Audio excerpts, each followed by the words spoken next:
Then when I go on to say, I can begin to answer, how do we fix this?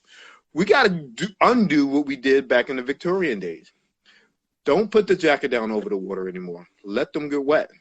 Don't, don't. When that carriage is broken down and the tire is broke, don't stop and fix it. Let them have the equality that they have.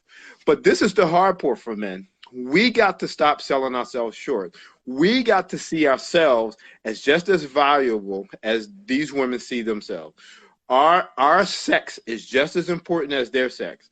And if we start valuing that, that'll make it easier for us to not continuously facilitate the high self-esteem, which again is a bad thing.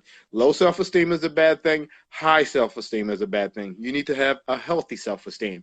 So this high self-esteem that these women got needs to be deflated. Also, really quick, let me add to that, a reasonable amount of high self-esteem, because what you're talking about is a psychological medical term, like address that. It's called a grandiose sense of self, grandiose sense of entitlement. That's where that's coming from, where people have a high, unbelievably extreme high, unrealistic view and value of themselves, thinking that they are all up here just because they are who they think they are in relation to Well, everyone else. I'm putting it in a nice way. I mean, I should be saying narcissism. So high self-esteem is tantamount to narcissism.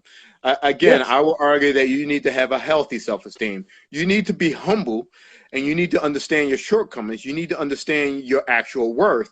But you also have to understand that you're not a bad person in and of yourself. You're not a horrible person. You're not this. So you have to have a balance. That's why I use the phrase healthy self-esteem, because if you think too high of yourself, you're not humble. But if you think too low of yourself, then you don't have a correct view of how you are and your value as an individual and as a woman or a man. So that's why I use the phrase healthy self-esteem. But again, the way to fix this is to withhold the favors. So like the MGTOW, they're onto something. I'm not MGTOW, and I can't say that I agree with everything they say, but they're onto something. And what they're onto is turning their back on them in a sense. Where men used to walk into the room with all these women. Back on them. Say it again. With what you're saying, I feel it's best to say these privileges, these chivalristic privileges women expect men to automatically do, shouldn't be automatically done. They should only be done in the confines of either a established committed relationship, whether it's established committed boyfriend girlfriend, there's an engagement, or of course they're married.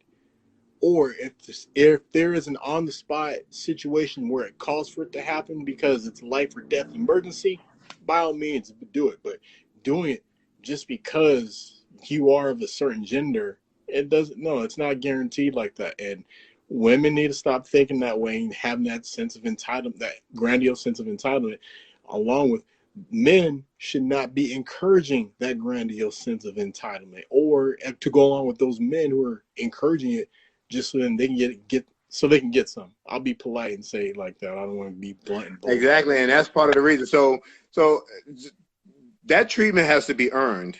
And like you said, it's in the confines of a relationship. So that's part of the problem. That goes back to, we were doing these things for women unearned. We were doing them for strangers. Again, if you see a woman and a car broke down and we stop and change the tire,